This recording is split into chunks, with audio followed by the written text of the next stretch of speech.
A warm welcome to another edition of Diplomatic Channel. I'm Amarachi Ubani.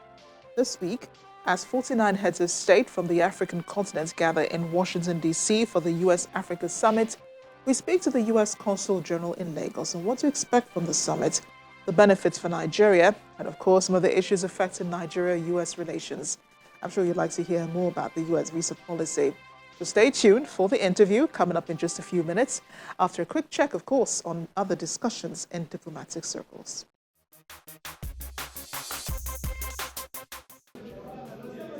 The Pakistani army says heavy gunfire and artillery shelling by Afghan border forces killed 6 civilians across the border in Pakistan on Sunday and wounded another 17 people.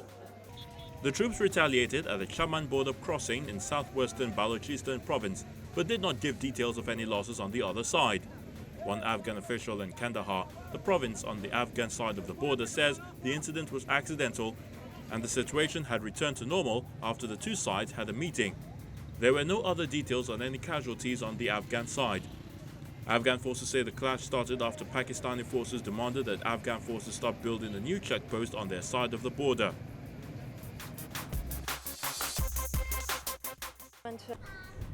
A Belgian judge charged 4 people over allegedly receiving money and gifts from a Gulf state to influence decisions in the European Parliament, accusations that have caused consternation in Brussels. Prosecutors searched 16 houses and seized 600,000 euros in Brussels on Friday as part of an investigation into money laundering and corruption.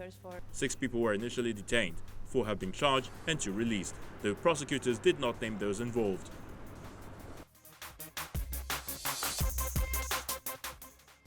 Chinese President Xi Jinping on Saturday wrapped up his 4-day Mideast trip after attending the first China-Arab State Summit and the China Gulf Cooperation Council Summit and paying a state visit to Saudi Arabia.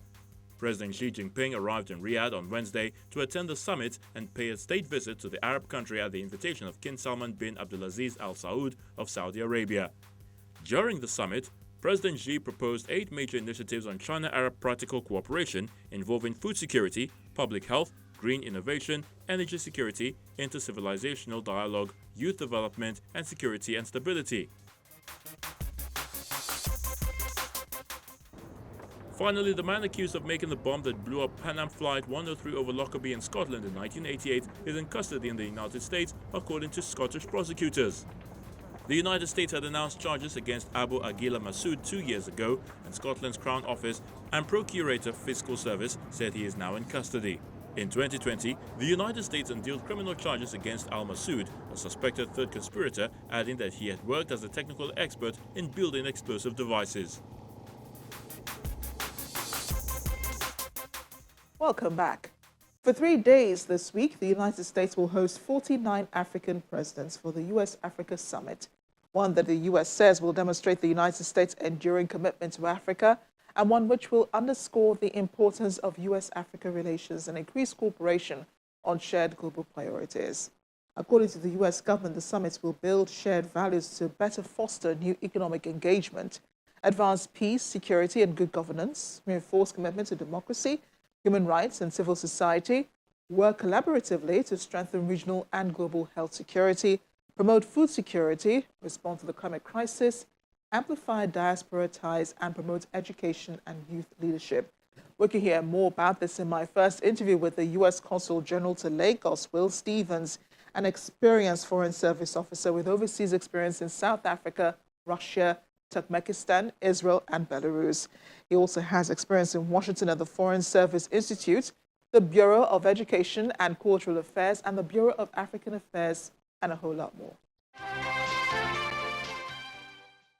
Well, Consul General Will Stevens, thank you for speaking with me. And you've been in Nigeria for about 5 months. So how'd you like to look at the deal? I begged to come here and to Lagos to be in this job. It is met and exceeded all of my expectations. It's such an exciting place to be. There's so many different things happening in the U.S.-Nigeria relationship, and it's just energizing to be a part of it. Incidentally, your presence in Nigeria coincides with the U.S. Africa Leaders Summit. 49 heads of states and governments are attending. What would make this different, from other summits that have been very few and far between over the years? This summit, we're looking to really emphasize President Biden's new strategy on U.S. engagement in Africa. And that is about shifting how we talk about in the United States our partnership with the continent. And it really is a partnership. President Biden talks about the global challenges that we all face. And he consistently has told, and the first thing he told Secretary Blinken was, we need to rebuild our partnerships because we can't do it alone. And anyone who's heard me speak has heard me say, we no longer need African solutions to African problems. We need African solutions to global problems. And that's what this summit is really all about in my mind. It's about working together to confront head on the challenges that we face: climate change, the pandemic, health security, food security, the attacks on democracy around the country, the continent, and the world, corruption, things that we can do together to learn from one another, what tactics are working, what's not, be honest, because that's what good partners are, honest with one another. And I'm expecting a lot of interest from the U.S. private sector. So the summit is actually, it's 3 days. You have a leaders day at the end. You have a White House a state dinner with all the heads of state. President Biden and Vice President Harris are hosting. But you also have civil society engagements, youth engagement. There's even a session on creative sectors where I expect Nigeria to be heavily engaged. You have the Africa Business Forum. You have the AGOA Ministerial. So a lot of the different components of our relationship with the continent are going to be highlighted. And it's going to give a chance for many U.S. companies and people to come and see the changing face of the continent. Well, some would say this renewed interest in Africa is probably because of China. And I know that, U.S. presence, with, top U.S. government officials within the country has been, very limited in such a way. It was just earlier this year that we had the Secretary of State Anthony Blinken visit, and then he went out the U.S. Africa policy. But some would say this is just because of, China's presence and overwhelming influence on the continent. Yeah, I think the U.S. has tremendous influence on the continent. And you can look at it. Sometimes the U.S. comes across and does things a little differently than some of our competitors. When we come, the private sector comes and does things, and our civil society does things in a way that you may not see as brand USA, but the U.S. is heavily engaged. If you look at just last year, about $7.5 billion of foreign direct investment, private, came to the continent. $5 billion of that came from the United States. If you look at the big tech companies that are focused right here in Lagos, which are such an attractive component of the dynamic economy here, 5 of Africa's 9 unicorns are based right here in Lagos, and all of them are getting most of their funding from U.S. venture capitalists and U.S.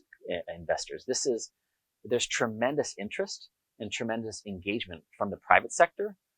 Secretary Blinken's been to the continent twice, and I think it speaks less to the competition and more to the opportunities that the continent represents. Right? Nigeria will be the 3rd largest country in the world by 2050. We have to work with you. We want to work with you, and we have to get that relationship right. And that means being honest with each other. It means working together on peace and security. It means working together on trade and investment and on those democratic norms that we care so deeply about.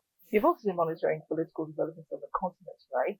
So you know that there are some African leaders who will not be attending this summit. Countries where you have military governments.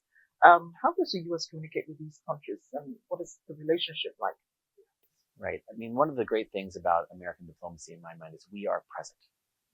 We have a global presence, and we have the largest diplomatic presence on the African continent. The most number of embassies, ambassadors, and that means that we're engaging even if they're not coming to the summit. And obviously, we work together with the African Union on this summit, and honored and out of respect for them, did not invite members who were not in good standing with the African Union to the summit. But our ambassadors are still there. We're still working. We're still engaging. And we're still trying to find peaceful transitions back to democracy. We believe that having a diplomatic presence, allows us to represent both U.S. interests, but also the interests of our partners. So we'll stick it out as best we can. And you're also building the largest U.S. consulate here in Lagos. How's that going? It's going great. So they broke ground in March, and we're really excited. It's still a few years out. I've been out to the construction site. And I think it's a representation of our understanding of the value and import of Nigeria and Lagos. When you think about the things that are positive about the country, right? So much of it is happening in the private sector, and you have so many U.S. agencies who want to be here. We already have the Drug Enforcement Agency working here. Fish and Wildlife Service wants to come. We're looking at maritime issues, maritime security, ports. But trade, the commercial services based here, our agricultural services based here, and those agencies are working and engaged and using Lagos as a way to reach sort of the vibrant economy that is happening throughout Nigeria. Yeah, throughout all three. Yes, primarily West Africa. I mean, I don't think we're doing a lot outside of the West African context. So incidentally, you're also here as Nigeria prepares, for another elections, for another general elections. I'm sure you're monitoring the political scene and you're watching things happen. What have been the engagements, between, you and the U.S. mission and the political players, and what feelers are you getting regarding next year's elections? Are you also meeting with, these people? Are you engaging with them? How comfortable and confident are you of free, fair, and credible elections next year? So firstly, let me be very clear about our policy towards the elections. We do not have a preferred candidate or a preferred party, full stop. What we care about is supporting free, peaceful, transparent, credible elections that reflect the will of the Nigerian people. And that has meant we've engaged with, across the board, the leading political parties. 3 of the 4 presidential candidates have been to Washington and met with officials and had actually the same set of meetings at the White House and at the State Department. Actually hosted, together with Ambassador Leonard, an event on Friday at the residence here with the 4 leading vice presidential candidates to engage with the U.S. Business Chamber to talk about the economic challenges that they see as leading investors and producers here in Nigeria, to talk about what are the challenges, what are the candidates looking at, how can we, as the United States, support Nigeria through some of these challenges. So we're definitely engaging, and we do care deeply about peace and that the elections are held in a credible way, which means, as we've done in the past, if we see people and actors who use violence or threats of violence or try to undermine the democratic approach toward the elections, we will put in place visa bans, and we've done so in the past. Now, the way we handle visas around the world is universal. It's a privacy issue. So we don't talk about visa applications. We don't talk publicly about who is or is not on a visa list. But I can tell you very clearly that there have been people banned, and there will be if they try to meddle in the elections again. Are you concerned about security during, before, and after the elections? Yeah, obviously, we worry about security all the time. I think as you talk about what do people care about around the world, it's being safe, and it's making sure that your children have a better future than you have. And so that's a universal kind of value that I've seen throughout my diplomatic career. So we are monitoring the security situation. We let our citizens know about it. It's our number one duty as American diplomats is to protect and make sure that Americans are safe and secure. So as we look at the elections, we'll keep a finger on the pulse of the security situation. And if we get information, we'll share it with our Nigerian partners. Like just a couple of months ago, the U.S. did release a security alert for citizens in the country regarding a security threat, and then some of the citizens, non-essential staff, had to leave. Are they back now? Do you still feel this threat? Is the threat still imminent? No, our security posture has not changed in regards to that. So we issued that alert based on some very specific information that we've worked with our Nigerian partners on and shared with them. But we have actually a legal obligation if we have threat information that we deem to be credible, that we have to share it publicly with American citizens to make sure that they have the same information that we do. So we did that, and we took steps and measures to improve our posture up in Abuja, and have worked with our Nigerian partners on that. And it hasn't changed as far as I know, but we'll keep monitoring the situation and working. But what I'm saying is it's very specific to the FCT. And so we have not changed our posture here in Lagos and in the South, but we do continue to monitor a specific threat in Abuja. You mentioned visas, and we're also going to talk about visas. The wait time is really long as 2024. I know you said because of COVID. I mean, we've spoken to other U.S. officials who said because of COVID, there's been a long wait period and all of that. But many Nigerians are concerned about how long they have to wait. Where are we with regards to that? Sure, it's a problem that we've been grappling with since long before I arrived, and it's a bit of a perfect storm where you have a large demand always, right, in one of the largest consular sections, the largest visa consular section in Africa, here in Lagos.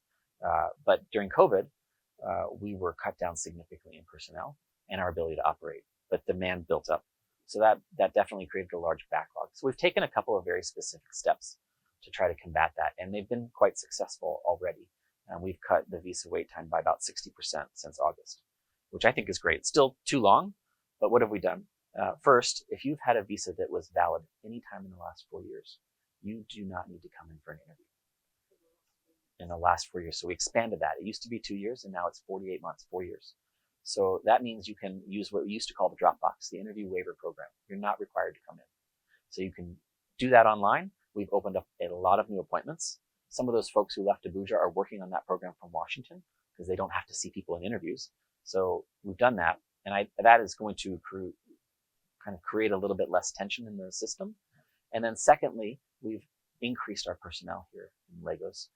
Most of that is filling vacancies and gaps that we had during the COVID years, which is allowing us to handle more interviews and create more appointments so that more people can come in and have discussions. And I think we've also done a couple of things to prioritize, which has led to some of the wait time. Things like student visas. So we wanted to make sure that people who were coming in who needed to get to school in September had chances to get interviews in August. Same thing, if they want to go to school in January, we're prioritizing getting them appointments in December, so that, because if they get an appointment in February, it's too late, right? So we're doing that as best we can. We actually saw a 12% increase in the number of Nigerians studying in the U.S. last year. Nigeria leapt into the top 10 sending nations of students from abroad, which I think is a wonderful thing. It is. It's good for our long-term relationship, because when I meet Nigerians who've worked and studied in the U.S. and are back here, they're contributing in ways that are unimaginable. They're building businesses, they're working in government, they're working in academia, and they're connected to research, funding, investors, exporters, importers in the United States. So I think they go and then they come back and they make an incredible impact. There have been reports of people who were eligible for the waiver program but who were still denied visas. What are they doing wrong? It's an interview waiver program. It doesn't mean that it's a automatic renewal. It's not a renewal program. So we get the applications in the mail, we look at them, and if we think there's issues, then we invite them in for a conversation. And the reasons a visa can be rejected are a variety of reasons, from maybe you did something you weren't supposed to do in the United States, you overstayed your visa, you misused your visa, or maybe your financial situation has changed, or the connections that you have to the United States have changed in a way that could impact your eligibility. You have also mentioned the large number of Nigerian students who are going to the United States, and there will be many more. So there have been lots of rejections as well with student visas. What should students know as they apply for U.S. visas? What should they bring with them to the interviews, and how should they respond to the questions? I have 3 college-age kids, so I completely understand. It's really about telling the story of why you're going to the U.S., why this education matters to you, and how it's going to help you when you come home to Nigeria. And the great thing about student visas is you don't have to worry too much about papers, because you have this I-20 document that they give you when you fill out your application at the university level. The university writes and says, we've accepted you, there's a formal form, and this is how much you owe, and this is how you're going to pay for it. And it's actually a much simplified process, and that comes from the United States. And all students get that. They're required to bring it with them when they apply for a student visa. So really, it's about being able to articulate what you're planning on studying, why it makes sense for you to do that in the United States, and how you plan on using it when you come back to Nigeria. Of course, some stay. Actually, there's a wonderful program called Optional Practical Training. So if you study engineering or computer science or medicine, you actually have the opportunity to work for a year in the United States. And that gives them incredible experience that they can apply when they come home here. But yeah, I understand that some don't come back. Some stay, they get married, they have a reason for staying in the United States. But I've seen so many people here who did that, spent 10 years, 15 years in the United States, and then they come back and they found companies and they invest, and they are leaders in society because they have this incredible worldview and they understand how the United States works, the largest economy in the world. And they can think, okay, how can I bring that to Lagos or to Abuja or to Port Harcourt and make an impact? Well, I'm hoping you'll bring some of your star power to Nigeria, because, and I'm asking what your plans are for Nigeria here. I do know that you won you're an award-winning diplomat, winning the Edward R. Morrow Award for Excellence in Public Diplomacy for leading the U.S. Interagency Counter Task Force on countering Russia's propaganda during the Ukraine crisis. You're here again. There's another crisis. There's a Russian special military operation in Ukraine. Some call it a war, but bottom line, there is a conflict. And, some countries in Africa have sat on the fence on this one. They don't want to take sides. and yet the U.S. Treasury Secretary has warned of consequences if the country continues to engage with Russia. Yeah, well, first of all, I'm incredibly blessed to work for one of the most experienced and best ambassadors we have in the diplomatic service. Ambassador Mary Beth Leonard is outstanding. So it's great to have her here. Ambassador, we have a new ambassador that was nominated. He should be coming out hopefully soon. So I'm going to try to learn as much as I can from Ambassador Leonard while she's here, and I know she's had a tremendous impact on our relationship. I'm really, here in Lagos, a little bit free to do some of the fun parts of diplomacy, which is trade, in my mind, trade and investment, focusing on the business sector, focusing on those deep ties, focusing on shining a light on the connections between Nigeria and the United States. And I've traveled a little bit, and whenever I travel, I try to make sure that we highlight the various aspects of our partnership. One of the things that I think the United States does really well is we invest in people, and that's our companies, but also our government. We invest in people, and that means it's not that we build bright, shiny objects and then slap a sticker on it. It's much more about keeping people alive through ARTs, right? 1.7 million Nigerians who are alive today because of life-saving drugs. We are educating people. We're running programs like the Academy for Women Entrepreneurs at our American Corner. So I always make sure to go and meet with them. The Academy for Women Entrepreneurs is the most inspiring thing. You meet these young female entrepreneurs who have great business ideas, and then they join this program for 9 months at our American centers around the country, and they get mentoring with U.S. mentors at a graduate school of business in the United States on how to take their idea from ideation to funding to implementation. And they're doing incredible things, and all they needed was just a little bit of connection. And then the coolest thing is they're working together, right? So there's this network of Academy of Women Entrepreneurs who support each other. Nigerians are so good at that. It's wonderful. Most African nations have stood together with the international community at the United Nations condemning Russia's brutal invasion of Ukraine. The vast majority of African nations have. Right. And we haven't asked for people to break diplomatic relations. What we're talking about is identifying that, look, borders are not bargaining chips. It's not okay to invade your neighbor and attempt to redraw international borders. That is one of the founding tenets of the United Nations. That is something we all agreed to when we signed up for the United Nations, is that it's not okay to do that. And when we stand together and condemn that, which many, many African nations have done, I think we're showing solidarity and we're enabling Ukraine to win this war. And they will win as long as the international community stands together with them. When you're talking about Secretary Yellen, you're talking about the sanctions regimes that we put in place, and the sanctions that we put in place to ensure that Russia is not able to fund their war machine. And not able to continue this brutal invasion and suppression of the Ukraine. I think Ukrainians are emboldened and empowered by the solidarity of the international community. I think they feel the recognition that, okay, we're not alone in this. They are alone in the fight, but we are standing with them and providing material and military equipment, and as are many of our European partners and international allies. Consul General Will Stevens, thank you so much for speaking with me. I think I can shake your hand now because COVID is over. That's right. This is where we end the program this week. If you missed last week's, here's a link to watch it. Just go to youtube.com/channelsweb. We'll discuss China's COVID policy. I'm Amarachi Ubani. I'll see you next time.